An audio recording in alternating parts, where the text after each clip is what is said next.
started this scholar transport uploading to SSAMs, or SSAMs, alluded to the fact that they are new in this thing of collecting e-data. They need to make sure that maybe they've got a certain approach or a certain system that can be easily be utilized by schools. Some schools access roads require immediate attention. Are rural remote learners adequately catered for? No. The taxis, when they pick up learners at times because of bad roads, there is a pickup point, and the pickup point is in the contract of the taxi operator. However, a taxi will not reach the actual pickup point because of the bad road. Sometimes because they are naughty. They want to keep their vehicles intact. At times, they will call them using bakkies, which is against the law. So rural learners are suffering in that effect, and they have to travel some distances to the pickup point, to where the taxi is, leaving the pickup point where the taxi is supposed to be. The service providers have complained about infrastructure on roads. I'm sure we need to engage HR and look at a ETC development model to come on board to fix the problem. Schools with 50 learners also require a transport services, but roads are bad. And at times in the district there are fights in the schools, and that resulted in the delay of learners reaching schools. Service provision. What challenges exist in the current contracts? Department of Transport are the ones that are responsible for service providers, as the Department of Education does not have any say. For us, we submit data to UDOT. And at times, it was a pain when we realized that UDOT is saying, when the data arrived in their system, they take out the learners. They want only the numbers. So Tina, we submit the souls, but now they want to ferry the numbers. So they talk about numbers. They say they don't even to look at the names. They they hide whatever and concentrate on the numbers only. Transparency between the Department of Education and the Department of Transport concerning the conducting of service providers prior the reopening of schools. That is crucial. Tina, as a department, even at the head office, we only know that the contract the school has been given is as provider from the principal of the school. Even the district doesn't know. And the principal will only know that when the service provider come to the school and report and say, I'm appointed to ferry your learners. Otherwise, all the contracting we're not involved. New learners, when it comes to the upcoming academic year, they say, I have already indicated on that one. Learner drop out due to lack of scholar transport, especially in the rural areas. It's worse with the farms. Farm school learners, where they have to travel distances. So if there's no transport, there's no school. And they will also miss the meal, which is not always there at home. By phone nutrition. So it means they miss education, they miss something that goes to the stomach. DOT could not transport learners as was promised. Parents took upon themselves to organize transport for learners. Currently, due to provincial school transport, that is not provided. So parents, they are paying a lot of money. Some, they say, there's a message that I got from one of the school in Cape Town that say, the children, the learners from Kokwane, Mr. Plata, are not ferried yet. Parents are paying. And the parents will pay even for the bike for that matter. And that put our learners at risk. The data DOT uses doesn't correspond with the one sent to schools, as we indicated that DOT tended to use the data of the previous year. High school learners are prioritized to access the services as against the primary school learners. That one is painful. Colleagues, you know for the fact that when the school nutrition was introduced in schools, it was introduced in primary schools. And you could have these two learners in a family. One is in primary, one is in high school. They don't have food at school, and the one that is at primary will receive something at school. The one at high school won't receive anything. It's a fact, colleagues. Now we've got learners we've got 47 learners that are on court order, that is on pending, are not ferried. We have got these 19 learners that were believed that they are being ferried. But there should be a learner that, in the same family, a learner that is in the court order, pending, and the learner that is being transported. And the VJ, when they reach a pickup point, the taxi operator will pick the one that is approved. And the one, what will happen to another one? So it's not a nice thing to see. How reliable, safe, or sustainable are the services? UDOT has not met the expected standard. Serious concern of service by the Department of Transport. EU Department of Transport cannot provide us with any information, whether we need it as a district or even as a head office. We hardly get information that we need. Because we will say in the beginning of the year, DOT, can you tell us, we understand that you are contracting, can you tell us now the service provider that were conducted in our schools or in my district? They'll say, no, that information cannot be shared. And now you don't know. You see? And because we want to know the learners that are being ferried in black and white or in green Excel document for that matter.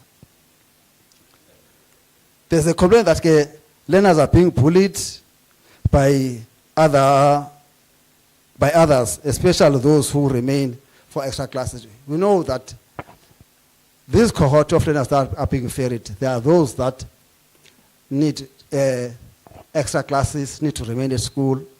It's either for remedial purposes, because remember that we need to do remediation as teachers.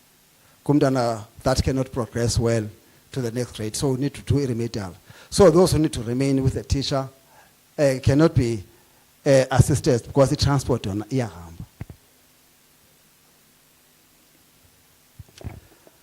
Community transport, hostel accommodation, and other models.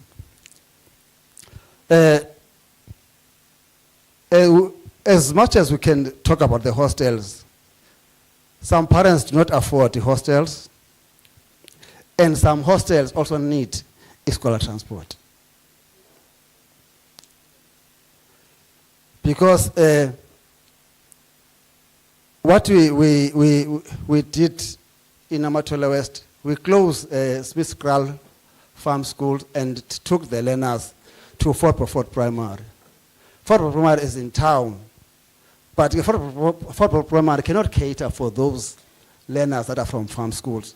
We must take them to our so-called schools, né? Because Fort Beaufort Primary is a former model school.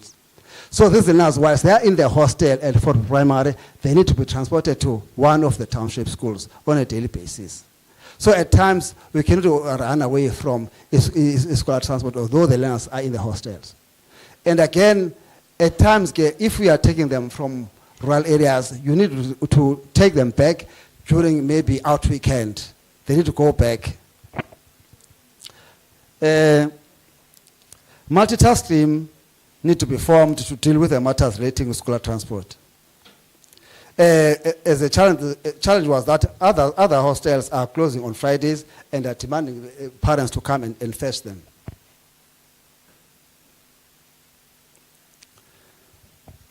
Is the Department of Transport adequately resourced to manage this task?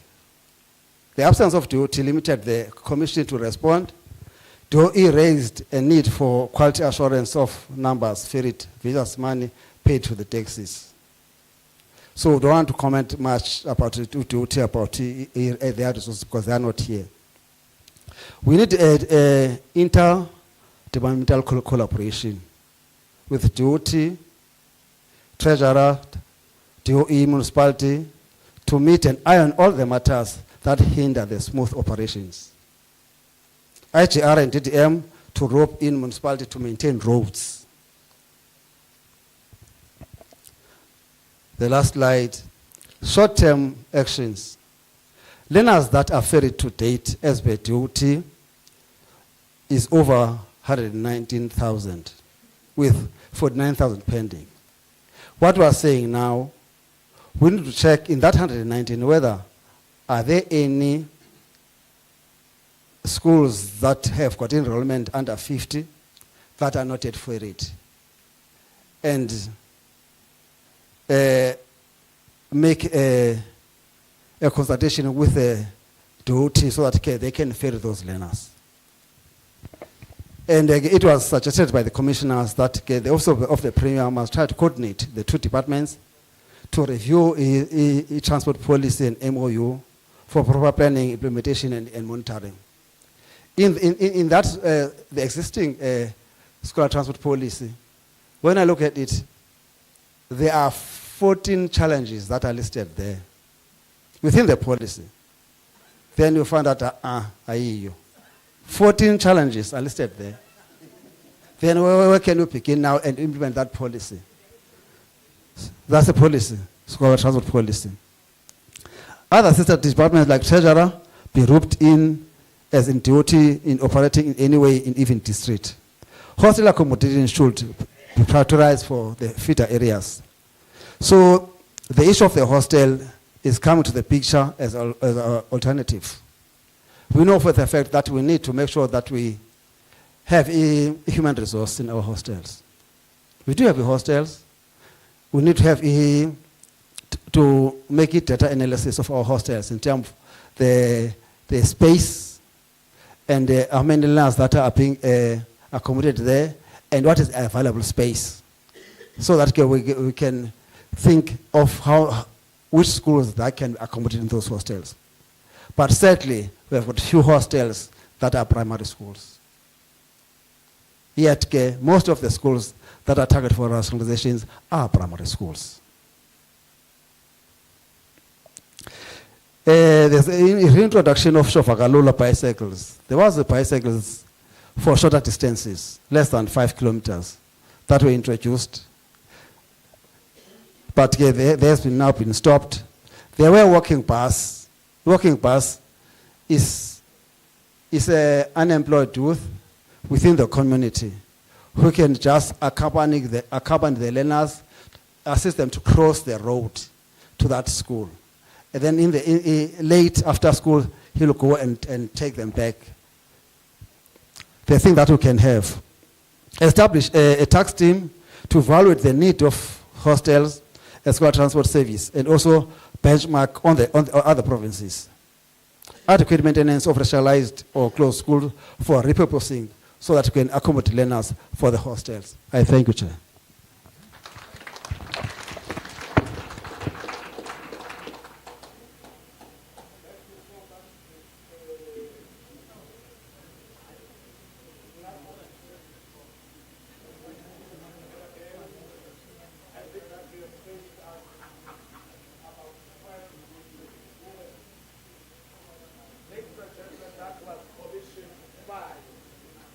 Can we give them a round of applause? Thank you so much, Commission 5. Acceptance of the report, colleagues. It's a very difficult subject. I've got a mover and a seconder. Thank you so much. Give them a round of applause. Nkosi kakhulu Mbathana. Siqhuba kakuhle. We're now left with 2 commissions. Commission number 6. The floor is yours.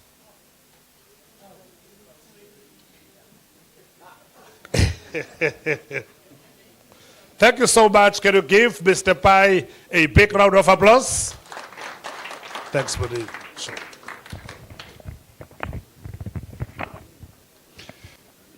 Okwalomzuzu safakwa izinto yandisa ndikhulele emzini kungasilwayo kuwo kodwa ke utyola bebakhona bebusilwa komnye umzi next door uzoselelwa apha ekhaya.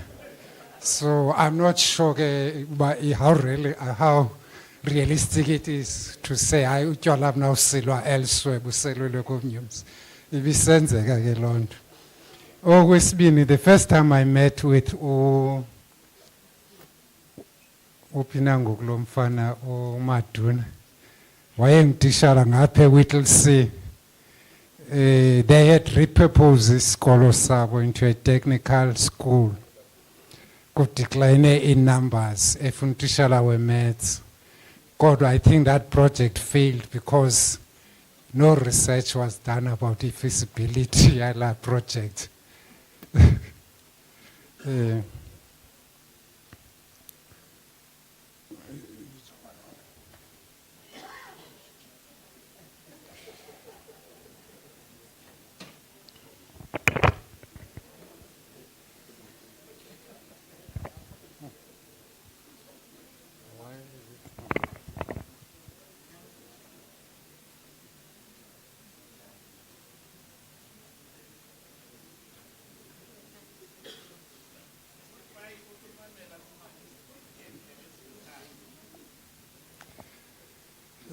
Angan critica so that as an RPL to qualify as an educator because ana profession engutishara mhlambe that khade bikancitsa lonto dikedi yoba umtishara no principal at some stage.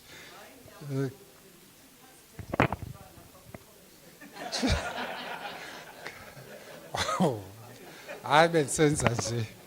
Colleagues, our Commission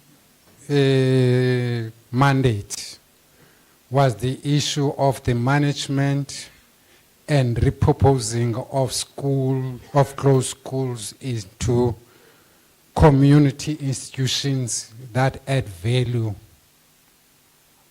into the communities that they serve. What really underpinned that from where we were is we consider the issue of the key issues where they determine the number of closed schools, conduct assessment of the property and maintain accurate register of immovable assets, identification of risk and recommendation, as well as the maintenance and security of that. The important thing about determining the number of closed schools, I was sitting behind Upawa Mandlakas Nonkas. We were talking about the numbers of the schools as were presented by the DTG. I was asking how many are contained in the official plans. She had her own figures and Mr. Mchida had their thing. So the issue of actual confirming and determining the actual numbers always be a problem. I think also my predecessor in this platform also talked about the issue of the numbers as well.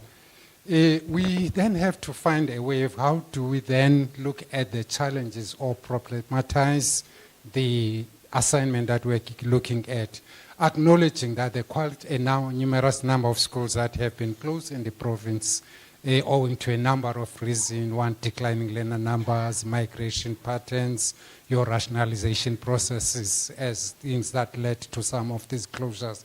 But the issue has been that once these schools are closed, is that you then face challenges of schools that remain vacant for quite some time, some are underutilized or vulnerable to vandalism, illegal occupation, and in some instances, assets being stripped.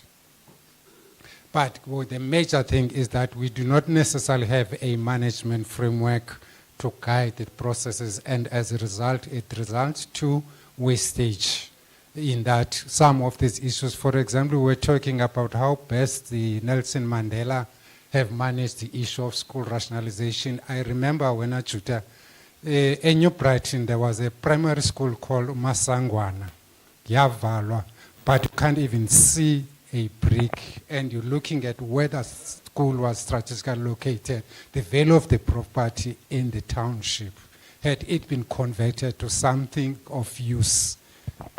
So the issue is that we do have social examples of what has happened. So there is a need to look at developing a management framework that will respond to ensure that is at least the institutions are transformed to usable functions for the communities that they are supposed to serve. We looked at the guiding management framework of this particular process, how you're going to go about. First, some of the schools, we're dealing with schools for ourselves that have already been closed. But one thing that we need to do is that sometimes we adopt, the reason that we lose so many cases is that not necessarily that the decisions that are made are wrong, but it's just that we always adopt unintentionally this phenomenon of the ends justifying the means. And unfortunately in the court you lose that. So it's so important that we ensure that we strictly adhere to the legislation, particularly the guiding sections within SASA, your section 33 in terms of the process. Equally, we're saying also there are organic closures, but even despite that you may have organic closures, but you still need to follow up the formal process as guided by that. You also ensure that is who owns the property, because some of the schools are PSOPPs, others are government properties, so you're then going to be guided by the GIAMA in dealing with that.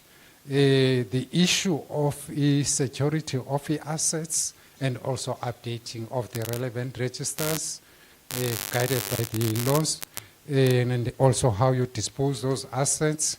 And to a large extent also be guided by standard operation procedure that we have as a department. I've mentioned the issue Tatumbane, yes, we will see the issue of a feasibility study is necessary to underpin whatever we say we're going to repurpose. We have had both the SG talking about the existence of a social data in terms of what each area, things that you can look at, as well as the OTP. They did talk about this issue. Above all, you also need to do technical due diligence. Our tendency is to fall victim to a tick box syndrome without necessarily looking what is it that we're supposed to do. So we need to avoid that. We need also to ensure that there's a strategy to guard against vandalism and illegal operation or occupation of those facilities. In the process, I think so many, a multitude of presenters yesterday talk about the need of a collaboration of local municipalities, traditional leaders, the office of the premier with a view of having a social compact with all the people that are involved in our program to repurpose the schools.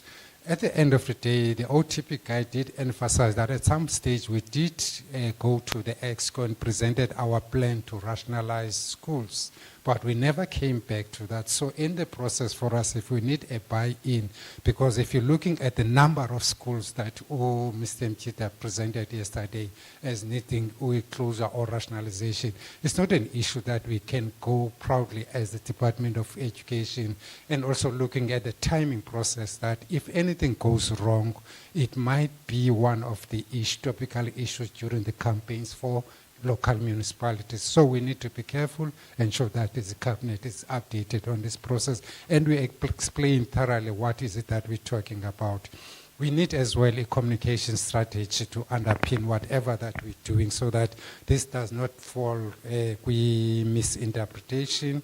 You could listen to some of the presenters yesterday. Probably the issue was like, we have already taken decisions and all this. How much more if it happens within the leadership that's here to outside this environment that we are in.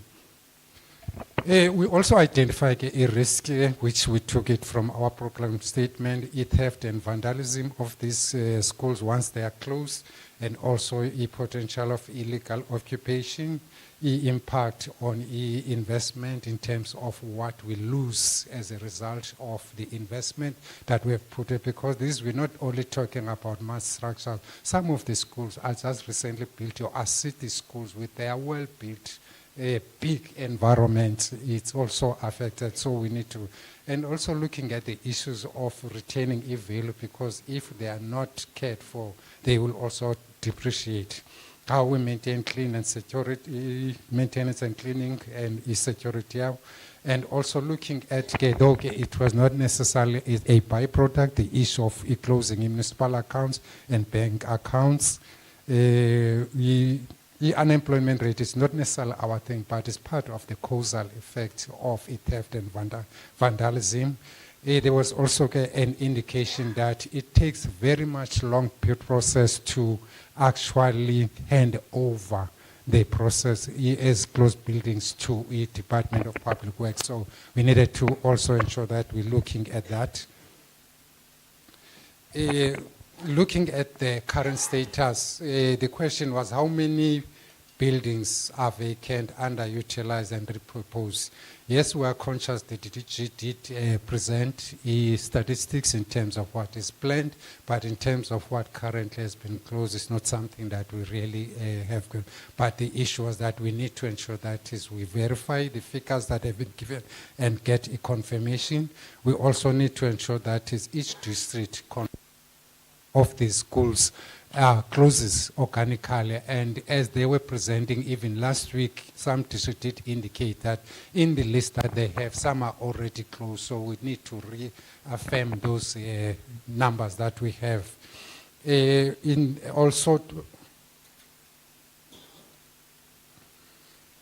Even in terms of underutilized, I know if you're looking at OR Tambo Coastal, there's a number around your Libote area, there's a number of city schools that are not optimally utilized. So, but the issue is to get that information from district in terms of the number of schools, as well as the list, the actual names of the schools that are affected. Because if you're talking about underutilized, you're not only limiting to your schools with learners under 50, but we're talking about a number of schools as well.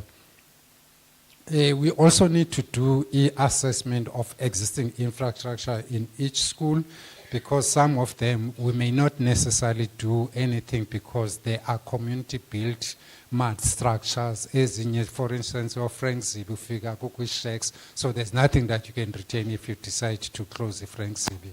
So all that you can do, can access to demolishes or shacks.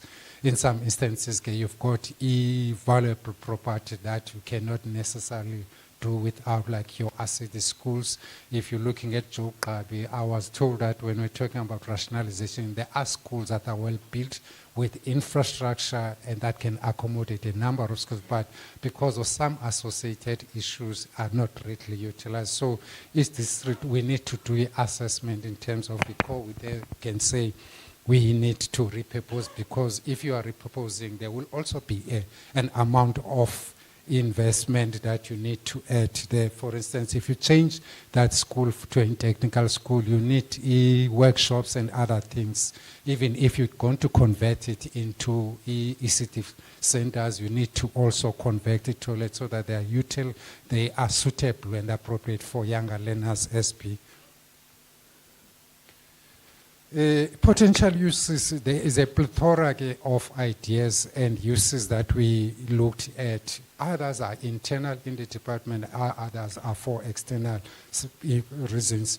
For example, we do have the three-stream model that we still need to look at and what opportunities that is offer for the current challenge that we have on some of the schools that are still having infrastructure that's well built.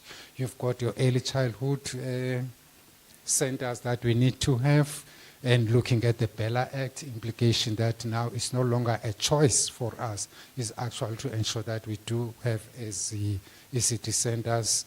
You also have the issue of the hostel facilities for LACE program, particularly DDG, for the camping sites. But when we're talking about our LACE program, these schools can assist where they really still exist. Office accommodations, we do have good examples for that.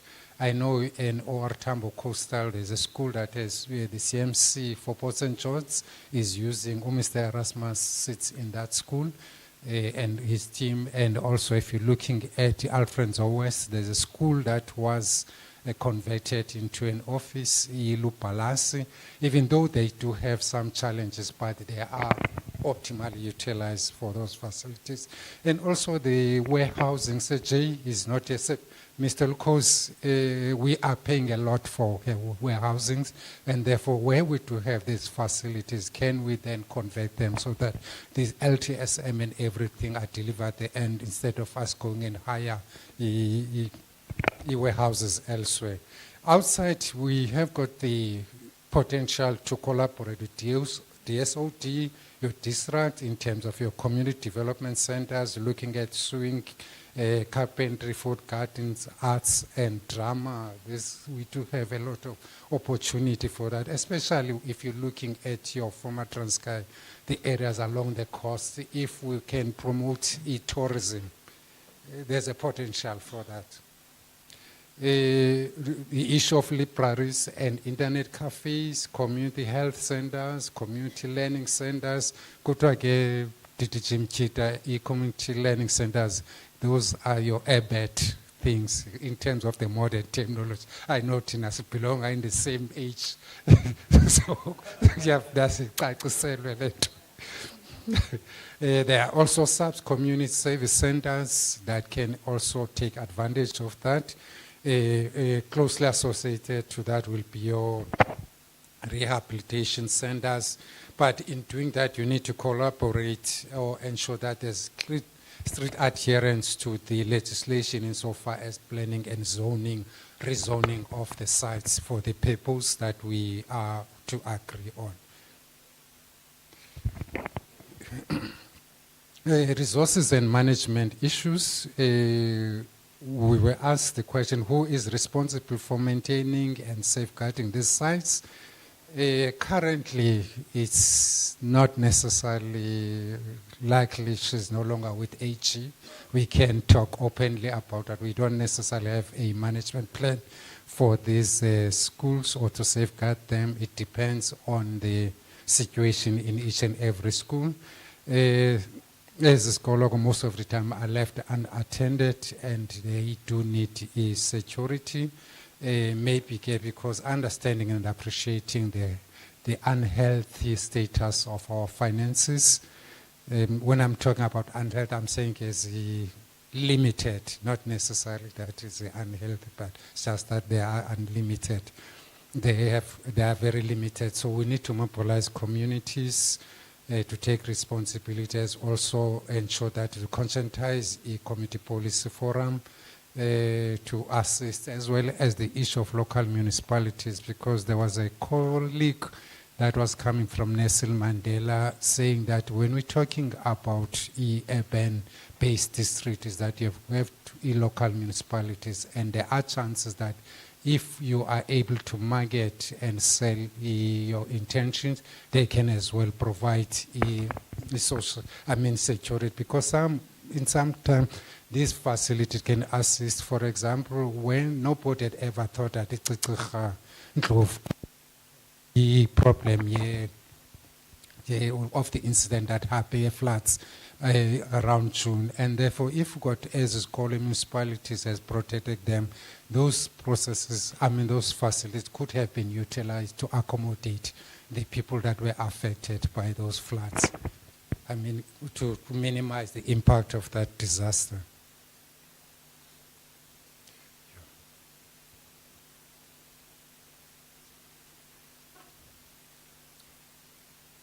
In terms of the resourcing, not necessarily funds, we do understand a challenge that is resources are limited with the department, within the department, but we need to find means and ways of engaging communities and TLCs to assist in terms of providing the security that is required for this particular, to ensure that there's no theft and vandalism of these structures.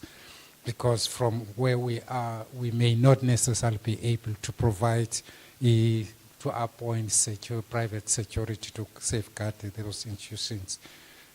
Community involvement, I think around this issue is that our engagement of communities is limited to the implementation of Section 33 to the extent that is only those that attend those meetings, and we take that and get to the MEC and we come back, we close. It's not necessarily an issue that's well attended.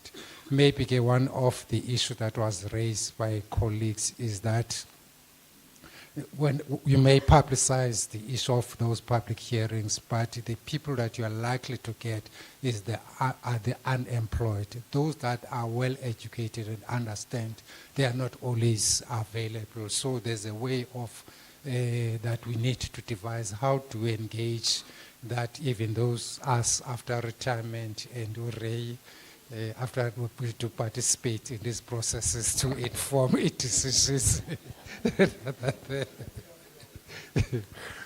So, and also I think SG did overemphasize this issue of local community participation, because the issues that we may think this is the right decision, and only to find that it is not necessarily addressing their needs. This has been clear in terms of as a scholar that we end up calling them organic closures, because you'll find that they end up being organic closures because of disagreements that were not necessarily entertained, or the consultations being limited in terms of what we're supposed to do. Opportunities for partnerships. Local government is one key structure in terms of human settlements and other things, your IDPs and number of things, particularly the phenomenon of district development model. It does compels us to actually ensure that is when we're planning opening, closing, rationalization, they are informed, so that in terms of other resources that are looked upon, they can also, that requires us to ensure that is we do actively participate at the IGR and also demand accountability. DDG, during Mr. Bongoza's time, we were doing irregular reports in terms of how that process, but it's an issue now we seem to have forsaken that process. So it's an issue that we need to ensure that we reinvent the processes. There are also community-based organizations. There are also faith-based organizations. There are business sectors, NGOs, NPOs. There are sector departments that can also come into the fore. Recommendations and next steps. One of the issues is this kind of standard operation procedure for the department. Unfortunately, when you're talking about the reprocessing, there is no reference to that except the handing over to the Department of Public Works, but it does not even being explained that process. So though we need to ensure that we develop an appropriate standard operation procedure to guide the issue of repurposing of a school. And we also need to ensure that it's from the very word go, we're talking about Section 33. From the beginning, we work with the Department of Public Works so that we eliminate the red tapes and the dilly-dallies around the final handing over, particularly for those institutions that we say we cannot find usage within the department, but those that we still believe we can repurpose them, we retain them. Pre-closure consultative processes with need to be concluded before the actual schools are vacated, because to start after isikolo sele is vacated, remember at that time you do no longer have any SGPs, you cannot hold anybody responsible.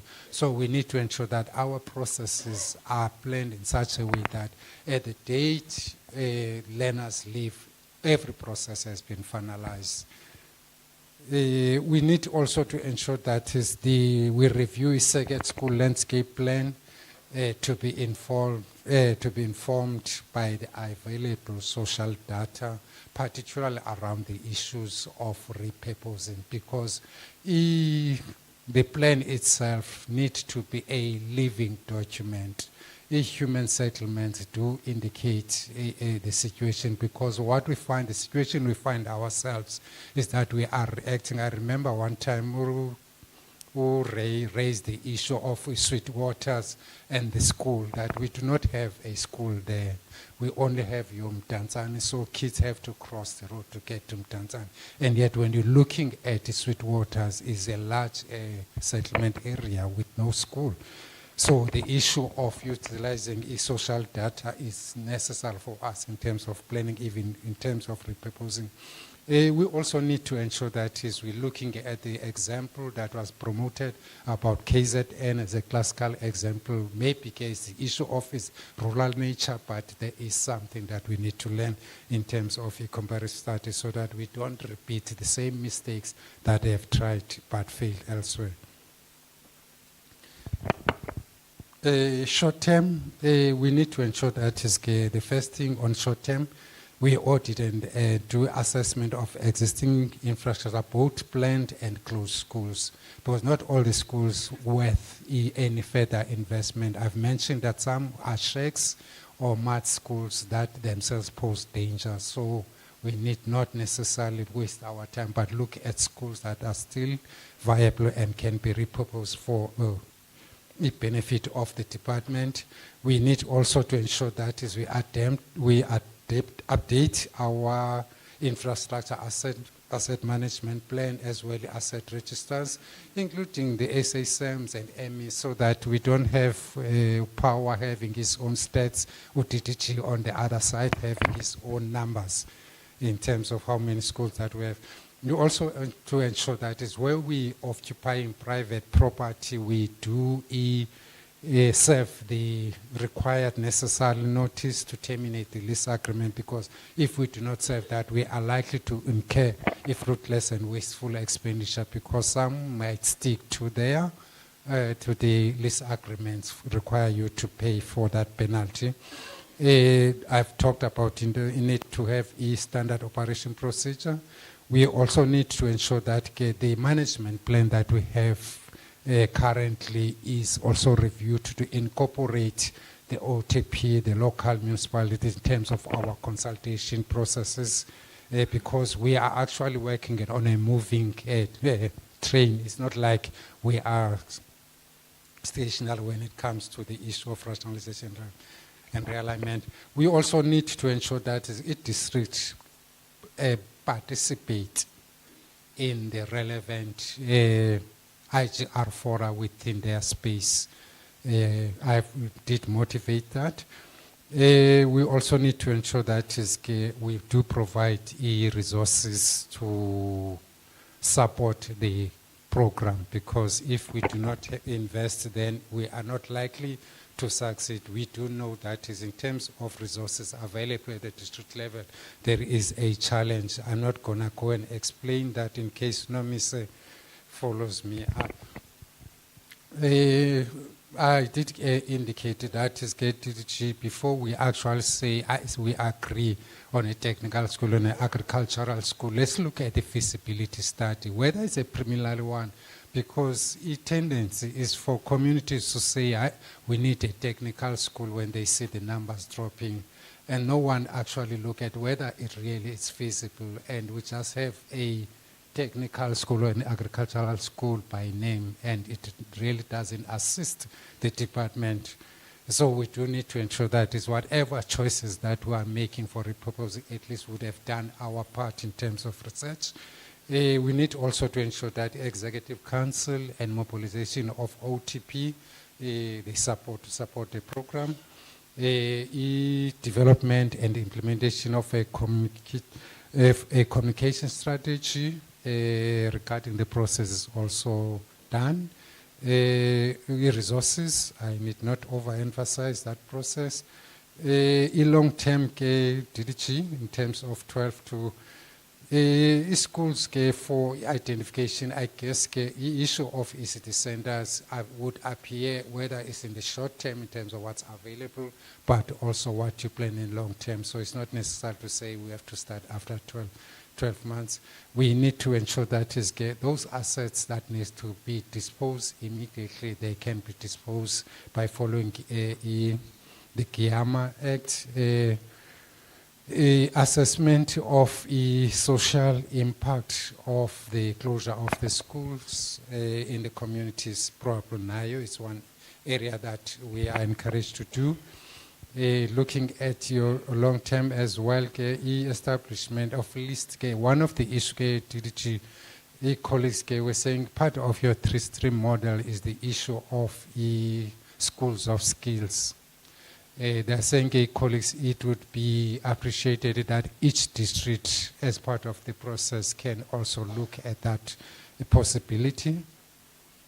Resourcing of SRRP, redesignation of facilities of the suitability to ensure that is as existing facilities, if they are going to be utilized for ECD centers, are actually tuned to that for that purpose, and ensure that is we do have a monitoring and evaluation strategy to ensure that is the work of the technical committees is regularly monitored and feedback provided, and where we need to adjust plans, we do that.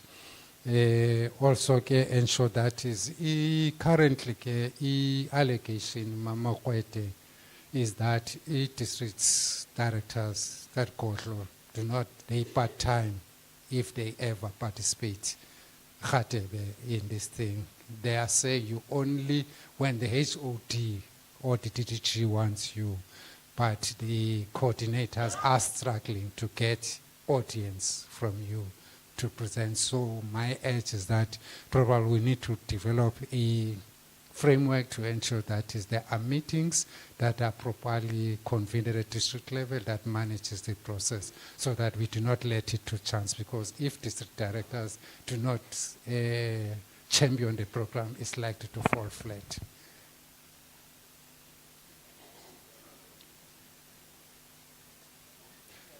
Ayabulela mankabane ocheko noqhaza onyazibovu.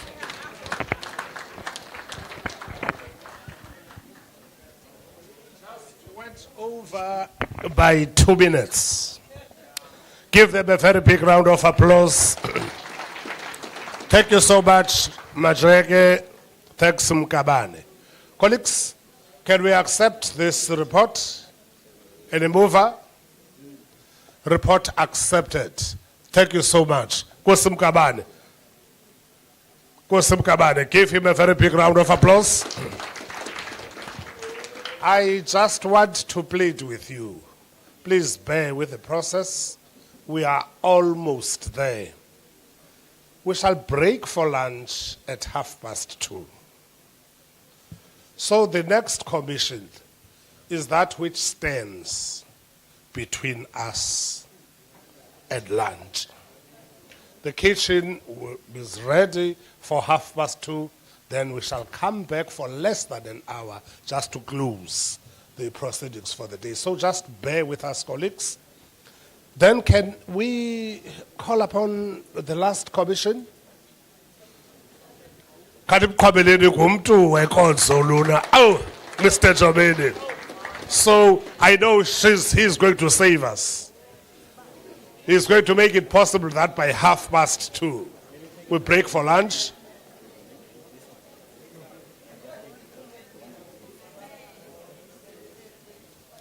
Akakhahlabele nohlabela kuNjomini kokwenza lana ayingomntu xa kwanto.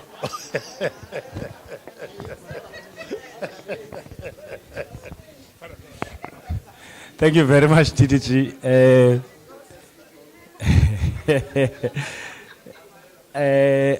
And kosho ke ngale part yohlabela. Greetings to everyone as per the protocol that was earlier established. I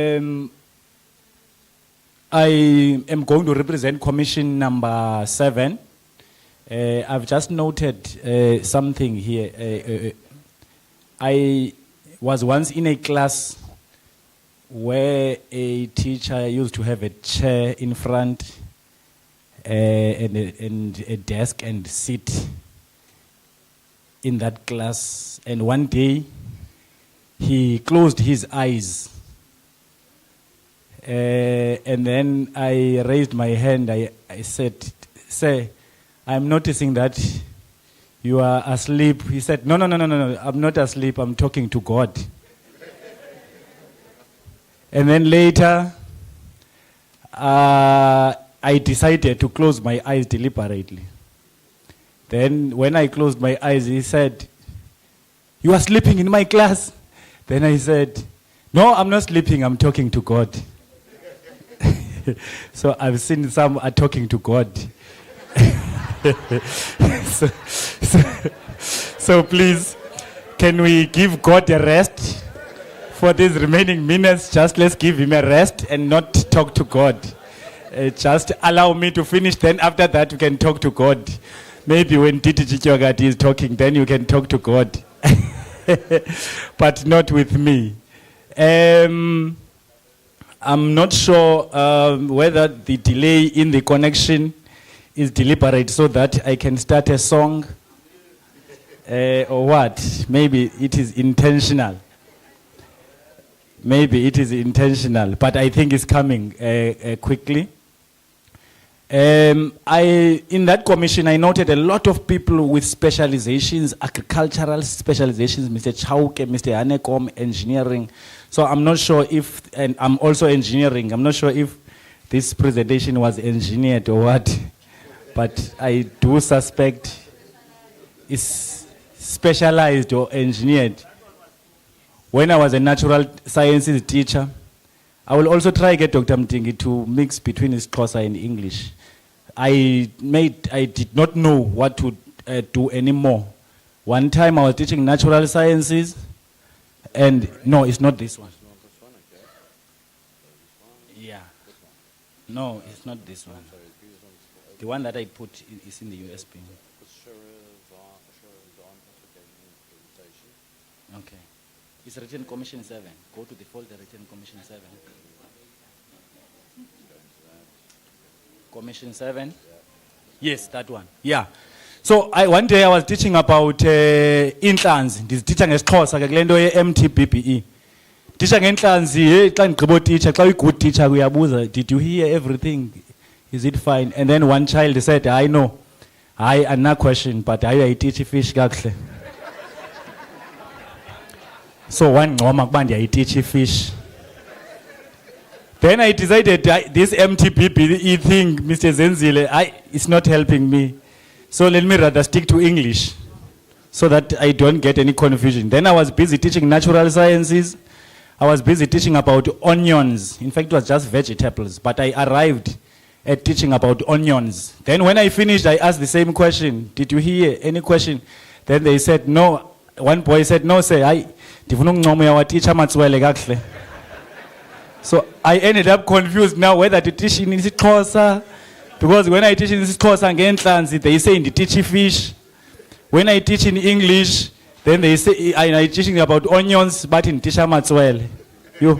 I ended up being lost. Ladies and gentlemen, I'm representing a commission where Umamupula was the facilitator, Umamudabula no, as well as Mr. Chauke, they were scribes, and it was a rich team with colleagues from everywhere. Then I just remembered this. This is a slide that the Director General has been presenting in the engagements, which is from World Economic Forum. I think I'm getting close to being a doctor. I also cite, so I'm getting there. From World Economic Forum, you can see Future of Jobs report. You can see the picture. It tells the story. But this was also my interest to check what are the top fastest growing jobs. And then I noted that they all have something to do with either data or engineering. For instance, data specialists, engineers, developers like software developers. Some of them are talking about artificial intelligence and all that. The list goes on. But you can see that this is the direction that we should be taking. I'm saying this as we are in this process to consider that and to make sure to use it as an opportunity to actually refocus and check what is it that the country needs in terms of economical side of it. Then those ones are the fast declining jobs. If you start from the bottom, you will see that telemakers, legal secretaries, and so on. But if you check from the top, like postal services, even bank tellers, interestingly, I'm not sure if you have picked up that the number of ATMs are really declining. They are being closed because now we are going to paperless banking and all that. So it's increasing on the other side, it's decreasing on the other side. But let's look at what as a commission we're tasked to do. I think it's just short 3 things, of which one is about curriculum and policy and curriculum alignment. How does the SRRP support rollout of the 3 streams model? So our focus is basically on 3 streams model, which is actually a response to a problem that was picked up, that we tend to be focusing on academic side of it. When I wanted to do engineering, that's how I ended up being a teacher as well, is because now I saw that I need to wear tie in what I do. That's why every time, Mr. Mabona, I wear tie and you don't wear one. So I did electrical engineering. After that, I realized that no, this job of electrical engineering is for people. I was labeled that is for people who are not smart up here. So it affected me as well to change and to come to a job which is going to make me wear tie. But it's something that we must change. It's a mentality that we must change now. But generally, the 3 streams model, after identifying that, of course, the focus is more on academic side of it when we know that we are having also the other skills that we need. So we check at how the rollout is going to assist us or to support the 3 streams model. And then curriculum offerings aligned with community and labor market needs. So what we discussed, and those were very interesting debates. If we can use this opportunity, we are coming from that premise as well. If we can use this opportunity that the schools are rebranded and upgraded to offer all the 3 streams, because we've got academic, which we all know, then there is vocational as well as occupational, so which is focusing more on skills. Then in terms of matching, we are very careful, as Mr. Pai was indicating, the issues of feasibility study and all that. So these are the considerations that need to be done. And we also do have success stories. Mama Kwete, I don't see where you are. I remember when I left the district, OR Tambo Inland, the former Mtata district, there was a school called Mtichwa. That school was closed. down, but when it was opened, it was repurposed to be a technical school, and it's actually, when you check the results, it's actually doing well now. So that is a success story. There are success stories. Mr. Anekom was mentioning Nompendulo. I don't know whether it's a success story or what. There may be many of those stories. So we are saying the merging underutilized schools allows investment in better equipped schools for occupational and vocational training, and it enables the placement of specialized teachers like in agriculture, carpentry, ICT, etc. And then it also ensures schools offer programs that directly reflect all the three streams, not just traditional academic subjects. Realignment helps bring diverse education stream closer to rural and underserved areas, making the three streams model more inclusive, as well as relevancy of subjects offered, or subjects offered, not supporting the needs of immediate community it serves. So we want now relevant subjects as indicated there. So in terms of infrastructure and resources, we also, the question was based on facilities, whether facilities or equipment is available for occupational, vocational, and academic streams. Well, the answer is no there. Not really, because we still have a few of those. Then there are gaps there, particularly focusing on funding. So lack of appropriate equipment. In some instances, we discovered that old machinery and equipment is not relevant. Like for instance, in order for you, when those schools are having workshops, they need a certain voltage, and then you find out that they are not getting. So the workshop is there, machinery is there, but in order for this machine to work, it needs to be connected to a three-phase connection, not a single phase. So as well as certain voltages that must be there. So there are some schools like that. Then another example is obviously the old engines that are there for those who are doing mechanical. I think it was raised sharply that they are old engines. And now we are talking of electric cars and all that. But when you check what is it that we are teaching, you find out that even the equipment that is there is still old, and their current engines, some of them are no longer having carburetors, they are having injectors, fuel injectors, and so on. So those are the things that must be considered, because we feel like this is a lack thereof. And then inappropriate infrastructure for the focus schools, including technical workshops, resource constraints, and overcrowding in classes. So that's why we are noting, for instance, in the guidelines and regulations, learners who go to technical workshop must be less than 20, I think about 15 to a maximum of 20. But you'll find those classes overcrowded. Unavailability of hostel facilities. This is another one which we are not experts in, but we were saying in a school that is a focus school, remember that school is offering literally those subjects. If it's a technical school, it must offer technical subjects only. And this is the battle we are fighting. And it confuses everybody in the country, all provinces. I was making an example about one province that when I was in the past 4 years, as I was working for DPE, then the school, the report, the province said we have 175 focus schools. The following year, they realized that no, these are not focus schools. They said we have got 150. Then in 2023, they said, no, the real focus schools are 7. And then now they are saying we have got 12. So it means even us in the system are confused what is a focus school. But in this presentation and the folder that I'm going to leave is also having guidelines on focus schools. What is a focus school? What makes a focus school? Because it's very important.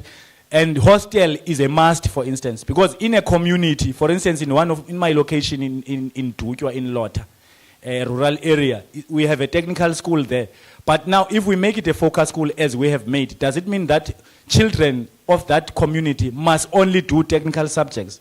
Because we're supposed now to be having a hostel which attracts everyone who wants to do a hostel, wants to come from all over the Eastern Cape to come and stay in that hostel.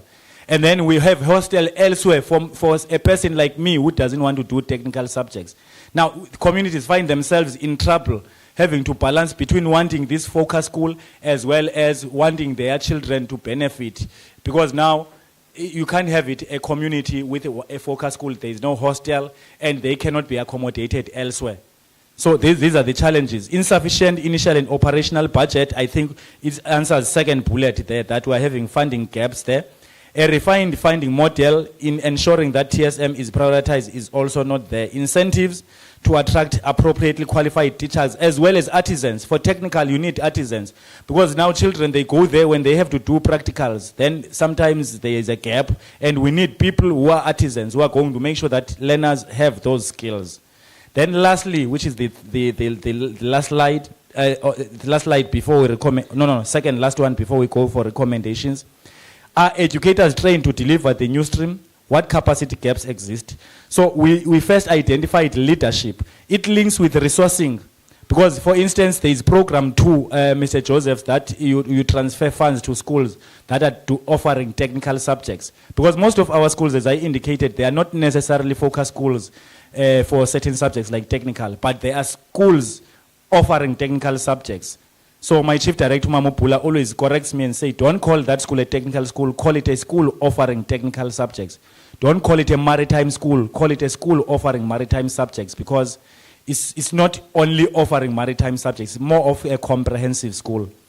So the challenge in school leadership is in this form, that you will find, for instance, I was visiting maritime schools, and then the funds that are transferred there are not used for the purpose of maritime. So they fix broken windows, they even cater for learners. When there is need for painting, they paint, and some of them use that opportunity to employ SGB paid teachers with that money which is only received by learners who are doing maritime subjects. So in other words, now it's not helping us to grow the maritime subjects, because now the money is not used appropriately. Then there's also, so leadership is also a serious challenge. So where we are saying, now we need to refocus and say, in the post, this is what is going to come up in the recommendations. In the posts now that are coming, we must make sure if it's a technical school, it must be a person with a technical background, at least, so that you can be able to understand the needs of technical education. Shortage of teachers and subject advisors that are specialists in focused field. So we have, in the Eastern Cape, I did a quick audit, and I found out that there are 4 specializations that we have. We don't have 5 other specialists for other 5 specializations.